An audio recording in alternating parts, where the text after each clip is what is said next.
এখন যার কাছে টাকা আছে মানুষ তাকেই ভয় পায়। কিভাবে টাকা কামাই করলে ওটা তো কোনো ব্যাপার না। সবাই আমাকে সুদখোর বলেছে না, কিন্তু আমি তো হালাল ভাবে সুদ খাই।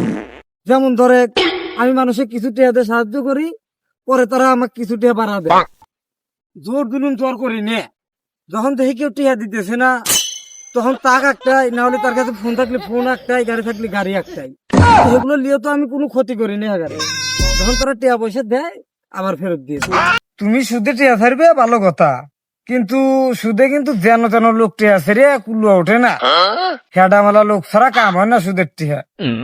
আমার মতো হেডাম থাকলে পারে ছাড়ো, তারপরেও এটার কিছু নিয়ম আছে। মনের ভিতরে তো দয়া আমার থাকাই দিব না, পুরো কাফেরের মতো হয়ে যাওয়া লিখবো। বাপ ভাই, যার কাছে টিহা পাও সুদের, সব জোর জুলুম করে তোলা লাগবে। ভাই তুমি টিহা লিবে লেও, কিন্তু মহান আল্লাহ তাআলা বলেছে যে তোমাকে সাহায্য করলো তুমি তাকে প্রতিদান দাও। তুমি সেই পরিপ্রেক্ষিতে আমাকে সপ্তাহে 1020 টাকা করে লাভ দিবে, যতদিন তুমি টিহাটো ফেরত না দিবে। ভাই কি আমি পরকিয়া করি? ভাই এটা তোমরা ভুল হয়েছে। মানে একজনে সুদের টিহা দিছিলাম, টিহাটো ঠিক মতো ফেরত না দিবার পারিয়ে আমি ওর বাড়ির যাওয়া আসা করতে করতে ওর বইয়ের হাতে একটু অবৈধ সম্পর্ক হয়েছিল। এই 2-1 দিন গেছিলাম, এটা তো পরকিয়া কয় না। চাচা, আমি যে টাকা পয়সা অবৈধ পথে কামাই করি, সে টিহার ব্যাগ টিহা তো আমি গরিব ফকির আবার মসজিদে দান করে দেই।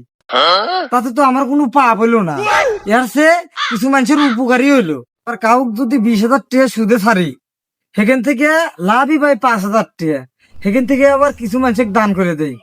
আমার ওসিলে কত মানুষ বেঁচে রয়েছে। আর কথা হলো মানুষের উপকার করাই আমার মূল উদ্দেশ্য। আর কিছু কিছু মানুষ আমার থেকে থেকে ধোকা দেয়। ওই পশ্চিম পাড়ার আদু আমার কাছ থেকে 20,000 টাকা লিছে, লিয়ে দিবেন না পেরে পলা গেল। এই দিলে হ্যাঁ আছে, তাহলে ও কি আল্লাহ কোনদিন মাফ করবো? মানুষের হকের টাকা মেরে খাওয়া লোককে আল্লাহ কোনোদিনও পছন্দ করে না। শোনো চাচা, এখন প্রায় ব্যাগ মানুষই বেহালাল পথে আছে। তুমি কহারবে, তুমি কহারবে, তুমি কি বেহালাল পথে নাই? এই তো সব মানুষই এখন বেহালাল পথে আছে। তাহলে আমি করলে দোষ কি কব? সুদ তো এটা কোনো বড় কোনো হারাম কাজও না, এটাই এখন সমাজের বড় নিয়ম।